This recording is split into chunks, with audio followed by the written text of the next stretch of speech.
vamos terminar isto pedindo à Secretária-Geral, à Secretária-Geral Adjunta das Nações Unidas, para o apoio à Consolidação da Paz, Elizabeth Spehar. Gostaria só de dizer que nós temos o privilégio nesta conferência de termos a participação de dois secretários-gerais adjuntos das Nações Unidas. Tivemos na abertura o engenheiro Jorge Moreira da Silva e temos agora nesta sessão especial, que é um guest speaker no fundo, a Secretária-Geral Adjunta das Nações Unidas também, neste caso para o apoio à consolidação da paz. Esta sessão vai ser moderada pelo meu amigo Hélder Costa, do G7+. Obrigado, meu amigo Fernando. Muito bom dia, boa tarde a todos os participantes desta conferência. Em nome do G7+, gostaria de iniciar essa sessão, antes de tudo, expressar o nosso apreço e profunda gratidão ao Dr. Fernando Cardoso, meu amigo, e também na pessoa do investidor Seixas da Costa, que é o nosso parceiro do Clube de Lisboa, em co-organizar esta terceira conferência sobre fragilidades dos Estados. O mundo agora está mesmo fragilizado.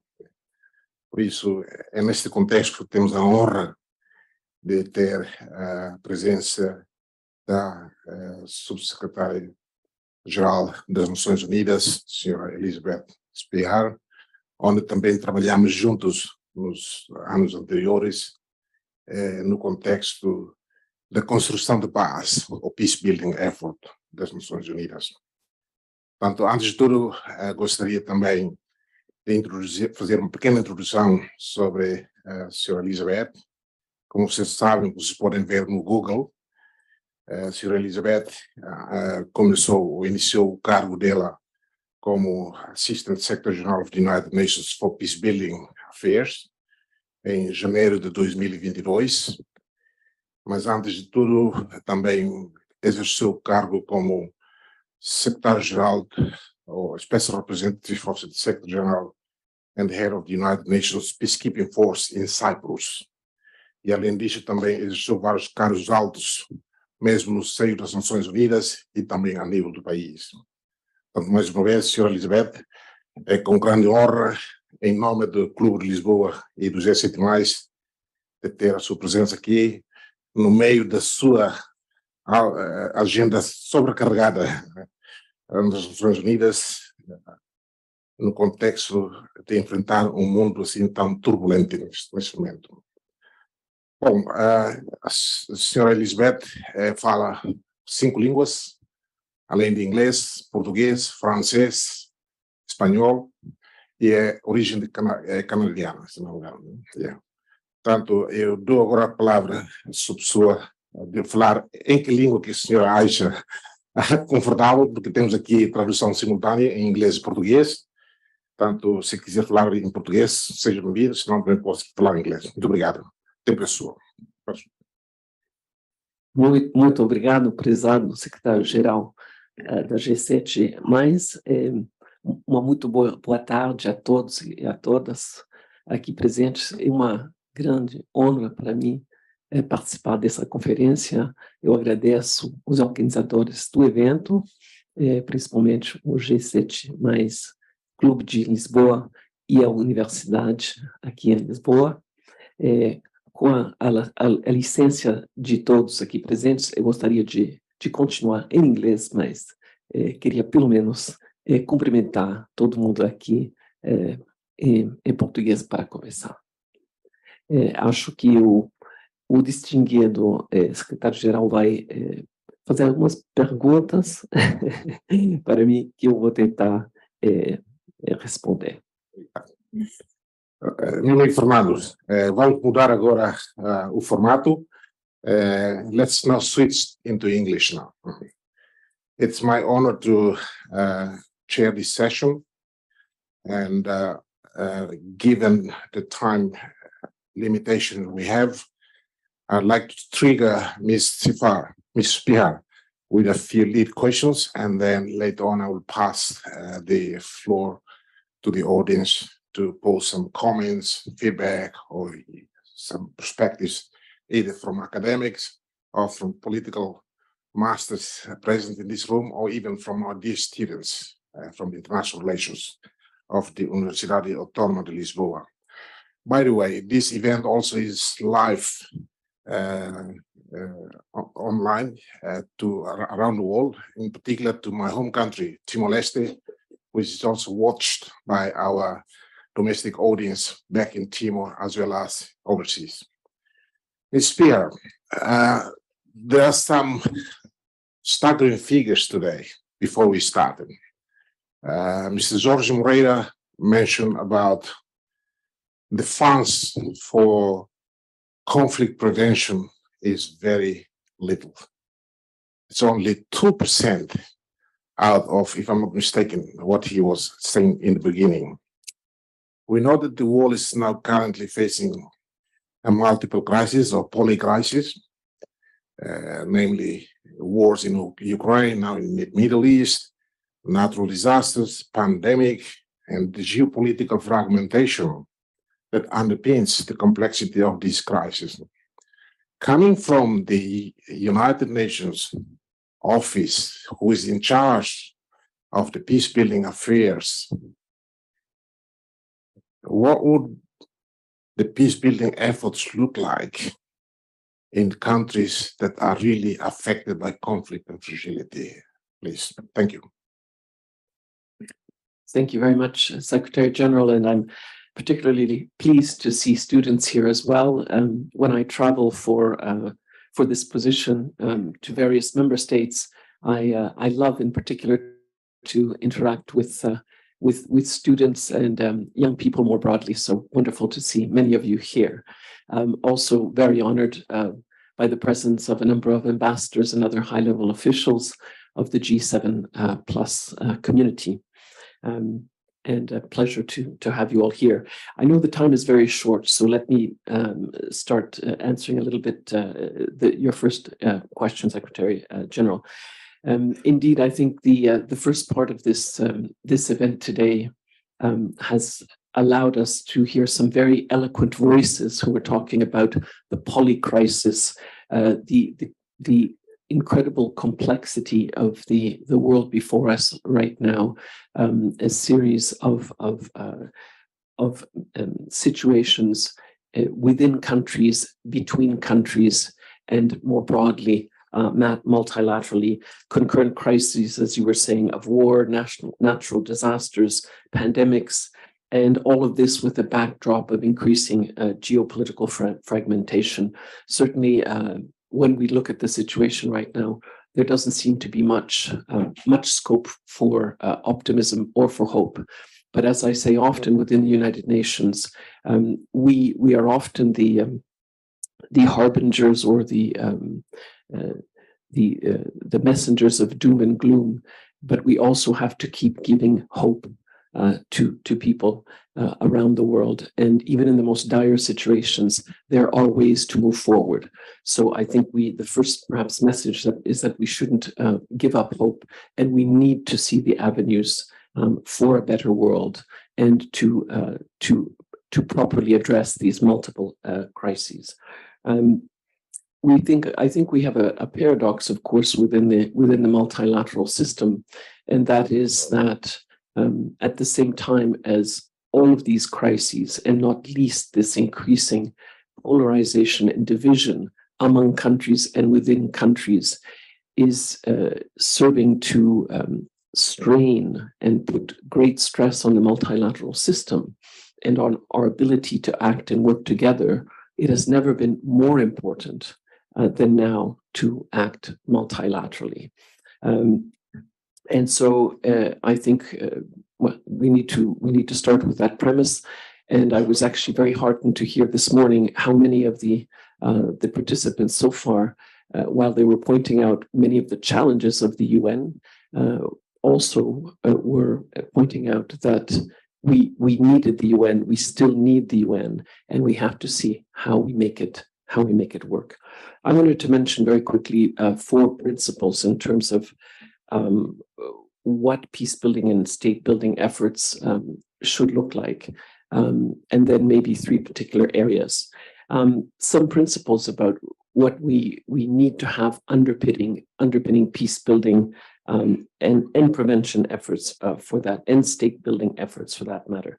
The first principle, and I know this is a very important one for the G7 plus, that's the principle of national ownership. We know that in terms of state building and peace building, this has got to start and be driven by a country itself. We can help from the outside if we are asked, but we cannot substitute for national actors. And when we say nationally owned and nationally led, I usually also like to say inclusive national ownership. So it is, of course, a responsibility of the state, but it's also the responsibility of wider society. A second principle related to that is the one of global solidarity, and we were hearing about that as well today by others, and the importance of sustained international support. I think it was João at the very beginning, my colleague from UNOPS,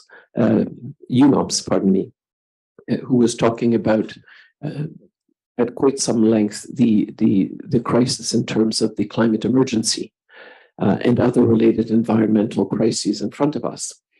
This is one of the clearest areas where we know that if there is not global solidarity and there is not the international community coming together, we cannot solve this issue. We cannot address it.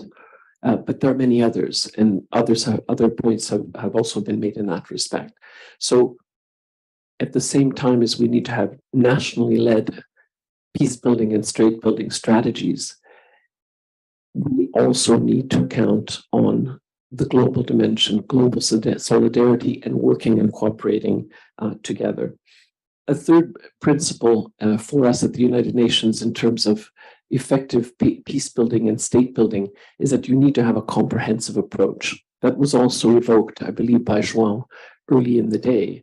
And that is that there are various elements that make up peace building and that will allow a society to build and sustain peace.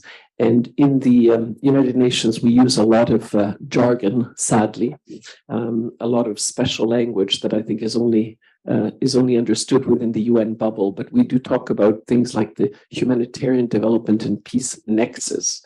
When you break that down, all it simply means is that we need to bring all of our tools to bear in terms of helping countries to build and sustain peace and to build strong states, so that you need to look at the developmental aspects, you need to look at the governance aspects, you need to look at the strengthening of human rights mechanisms, and you need to have mechanisms to get to peace, dialogue, reconciliation. If any one of those pieces is missing, economic growth, of course, social economic opportunity, if any of these pieces are missing, we are not going to move ahead towards either sustainable development or sustainable peace.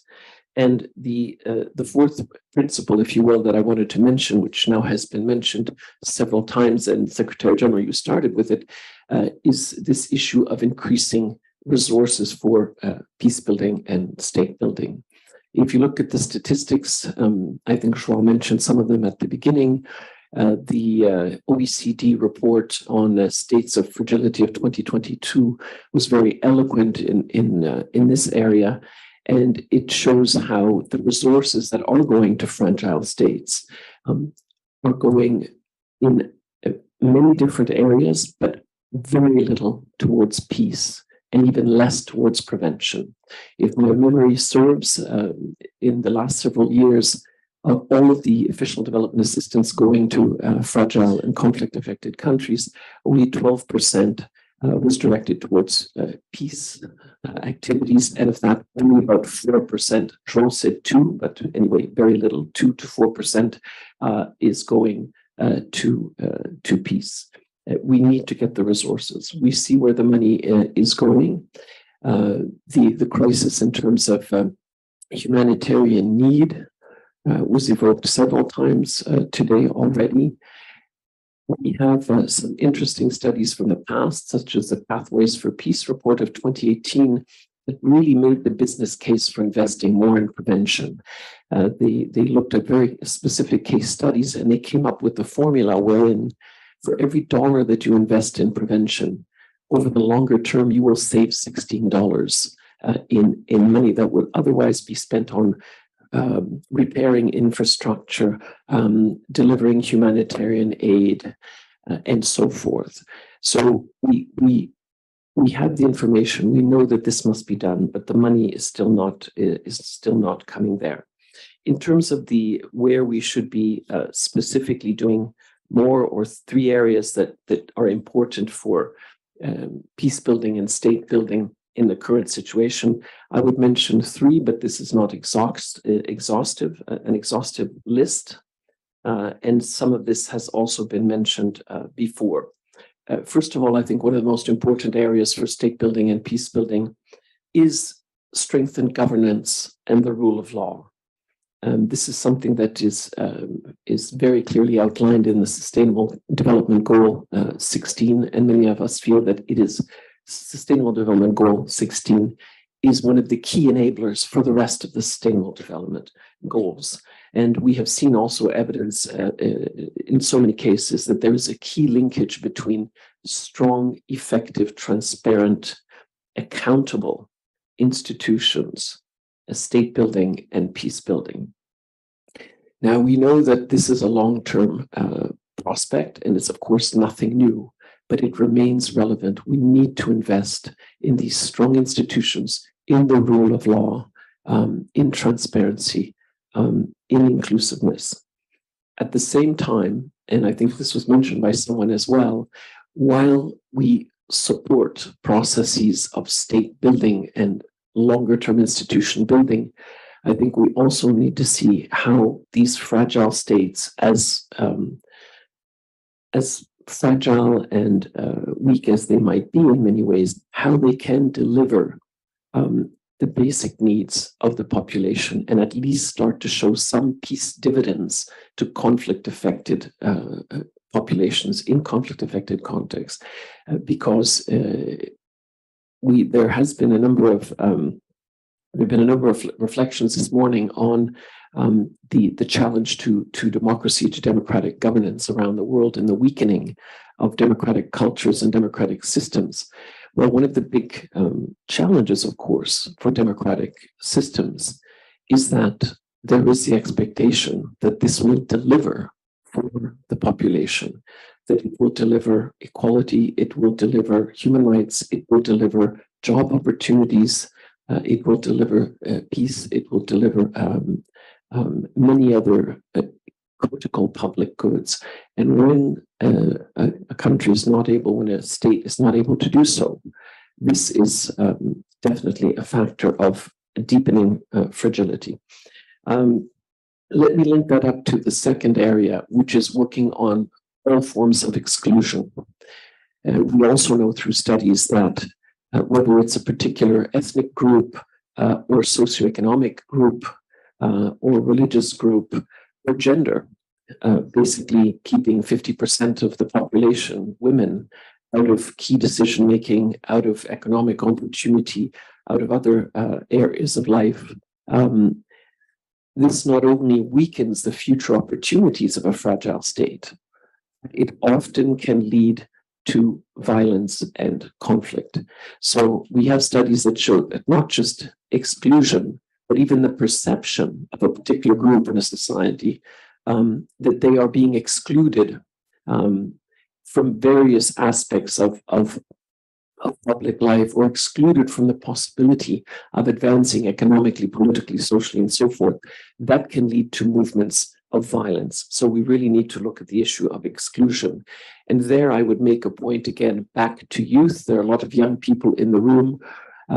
Many of the fragile and conflict-affected states where we work have a very youthful population.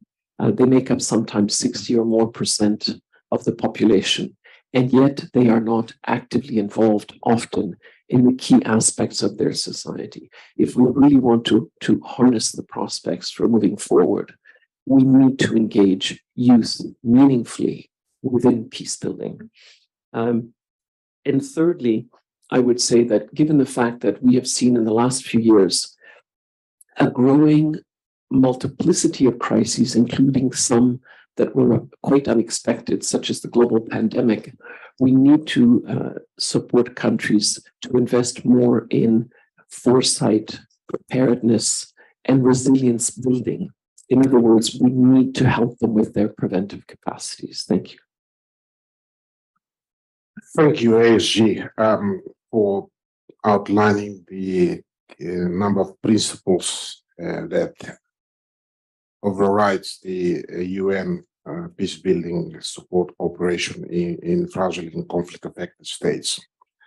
I took note on several of your pertinent points, but I wanted to build on to the next point that you mentioned about the conflict prevention. Yeah, you know that the SG Antonio Guterres, in his second mandate, I think the bigger agenda for him is investing in prevention rather than conflict resolution. And from what I understand from your work is also you are going to invest in conflict prevention. Now, the G7 Plus last month, in the margin of the United Nations General Assembly, we hosted a high-level event in which participated by ministers of foreign affairs and a lot of international partners, including the ASG for Africa. My question to you is that you may have read the declaration of the meeting that the G7 Plus welcomed the UN General's new agenda for peace that emphasized the importance of prevention. My question to you is that how can the UN provide effective support to fragile conflict-affected states to strengthen the national prevention mechanism, please? Thank you. No, thank you very much, and thank you for mentioning the Secretary General's new agenda for peace, which is a policy brief that Secretary General Guterres put out for member states and the wider public in July of this year. It was really a call to action for member states to, among other things, invest much more in prevention and peace building. And effectively, one of the things that the Secretary General proposes is that all member states consider preparing their own national prevention strategy. And the interesting thing about this call is that he makes that call to all member states, all 193, not just the fragile and conflict-affected states. And I think that's very significant because it's an attempt to shift a little bit the paradigm and to basically have member states acknowledge that all member states have certain fragilities and issues that they must address in order to be able to address and remediate all forms of violence. And that's something that was part of the commitments of the Sustainable Development Goals, so that it's not just the most affected, but that all states should be investing in prevention. And the new Agenda for Peace also makes a few very interesting recommendations about how the UN could help member states with national prevention strategies. And I do hope that these ideas in the Secretary General's policy brief will be taken up by member states, and that we'll have very solid political commitments on some of these ideas coming out of next year's Summit of the Future, in the Pact for the Future that member states will be negotiating, and also that some of these ideas can further be worked on in what is called a peace-building architecture review. In other words, in 2025, there will be a review of the peace-building tools in the UN with a view to see how they can be further strengthened. So hopefully some of these ideas will translate very concretely into stronger tools in the next couple of years. One of the recommendations of the Secretary General is that the Peace-Building Commission play a key role in supporting these national prevention strategies. The Peace-Building Commission is, if you will, a sister institution to the Security Council, perhaps not as well known outside of the United Nations context, but very, very important in that it has been designed to accompany member states in their peace-building journey, and to help by political accompaniment, greater visibility of their peace-building challenges, and also to mobilize resources for peace-building for member states. So the idea is that the UN, through this Intergovernmental Peace-Building Commission, would be able to have the presentation of these peace-building strategies made by the countries themselves, and then basically try to help mobilize different types of support for those strategies to be able to go forward. So I hope that actually will see the light of day.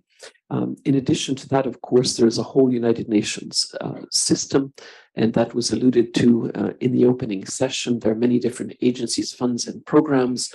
And again, through the lens of a comprehensive approach, many of them can and are helping countries with their preventive actions.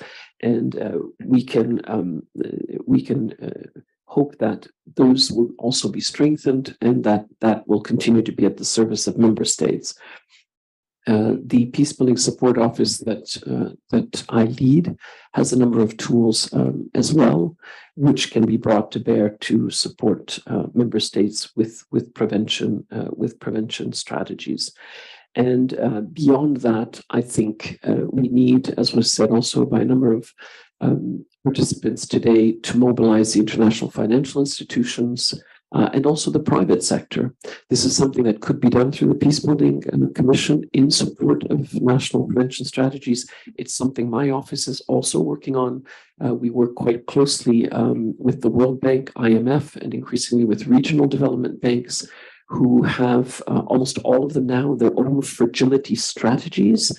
And we're trying to get them to align their priorities with the priorities of member states when it comes to peace and prevention. And I was very happy to hear of the conference of the G7 Plus in the margins of the Marrakesh conference of IMF and World Bank, really pushing for a greater role for these institutions in addressing the fragilities of fragile and conflict affected states, including looking at this issue of debt relief, of greater resources. There are new envelopes of funding for fragile and conflict affected states within the World Bank, for example, but we need to make sure that those continue to be properly resourced. Thank you, Ezgi. Let's give a round of applause. The room looks very. Thank you. Okay, in the interest of time, I would like to go straight to the reaction from the audience. I see a professor has raised his hand, and one more, the Adidu, and that's it. Yeah, unless one of the students want to raise any question. Now we give to someone else. Any young lady who would like to, because she's talking about the role of youth, yeah, and women in the peace building. Please, I challenge you to raise this question. If not, please, Professor, floor is yours. Thank you, Mrs. Assistant Secretary-General, for your presentation. I would like to ask you something very practical. Portugal is doing since 2017 a great effort on stabilizing Central African Republic. Mm-hmm. How do you think this very fragile country would stabilize if we have more than 12,000 UN officials and troops in that country, but in the other side we have Wagner? And my question is that. Excuse me, if I may just accumulate the other question, and you can answer one once and for all. So I need first of all, please.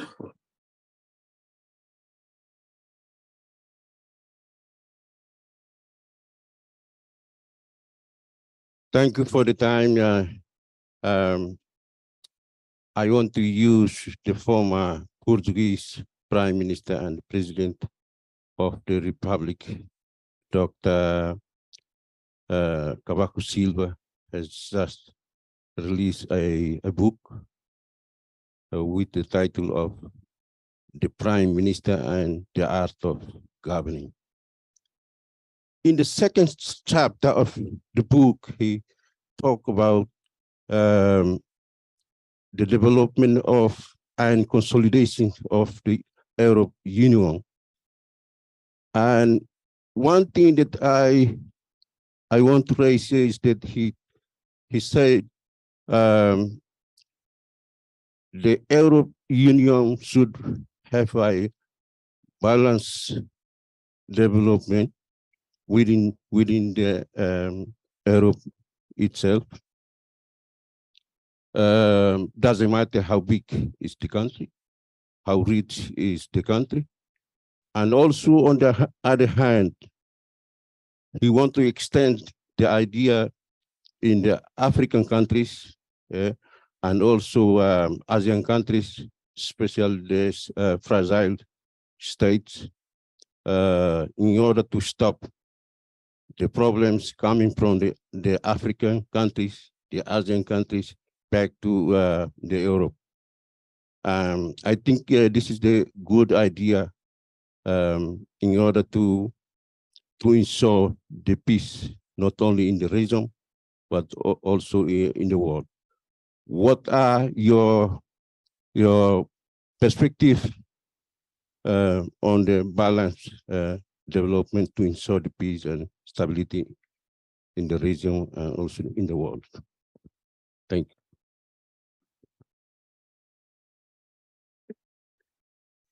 Okay, thank you very much. In terms of the first question, I mean, I think we need to also be realistic that the UN is not going to come in and be able to solve every single particular problem. This issue of these outside forces and so forth is one particular point that I understand is a factor in Central African Republic. What I would say is that, and many others have echoed this in different ways, this is a very complex problem in Central African Republic, as in many other fragile states. And you have to work on all the different angles of the situation. And in particular, you have to look at the root causes. I do not think that Central African Republic would be in the difficult situation it is in if some of the root causes of the grievances of the population had been addressed in the past. So the UN can do many things in terms of supporting the government and other actors in working on root causes linked to political inclusion, basically also economic opportunities, social services, and so forth. The UN, in terms of its stabilization role there, has a very important role, I think, in terms of protection of civilians. But in terms of dealing with some of these groups, that's not something that most of our peacekeeping operations have as a mandate. In terms of the second question, I'm sorry, can you just summarize what the main question was? Of the gentleman, yeah. It can be in Portuguese also. The question is when he talked about the Europe Union development and consolidations, one of the idea is to have a balanced development within the Europe Union. Doesn't matter how big it is the country, how rich is the country, and he want to expand the idea to African countries and also the Asian countries. Yeah, thank you.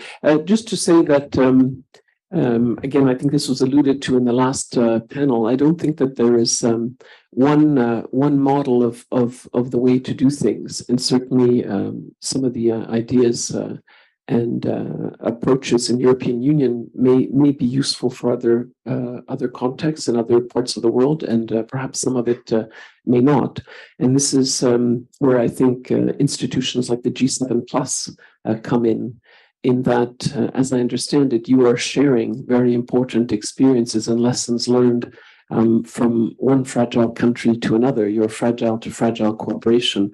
And I think that is a particularly effective way of supporting fragile countries with support from their peers who either are going through similar situations or have recently come out of deep fragility, And I think the UN and other parts of the international community can certainly rally behind the work that you do in fragile to fragile cooperation. Thank you, ASG Elizabeth. It's been an informative and also a very insightful information that you provided to us in this session. I don't intend to summarize nor digest the information, but I just want to take couple of things that we could take away from this session. One, ASG Elizabeth Spehar mentioned about country context, national ownership, and national leadership matters in fragile and conflict-affected states. This is exactly what the G7 Plus is advocating for. The New Deal for Engagement in Fragile States, which was launched in Busan in 2011, is still valid up to now.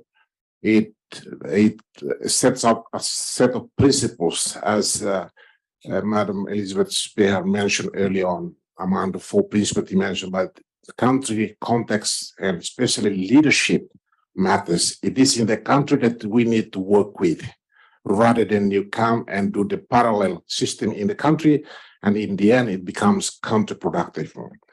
Second point, I'm also taking the note of the last point of Ms. Spehar mentioned that this global south and fragile to fragile cooperation, this is exactly where, in the spirit of here in Lisbon, we work together with our partner Club of Lisbon, organizing this series of conferences in order to inform and also to inspire people that countries are not the same in everywhere. They are developed, they are fragile, they are landlocked countries, a lot of different characteristics of countries. Now, from the G7 Plus side, it is the spirit of the fragile to fragile cooperation that we really want to pursue this with the United Nations, and we hope we'll be able to work together in the foreseeable future in the global south in terms of sharing of our experiences and also providing inspiring lessons to one another in order to increase resilience of our member states. That's all. Thank you very much, Madam Speaker, and once again, thank you for your attention, for being here today. Thank you.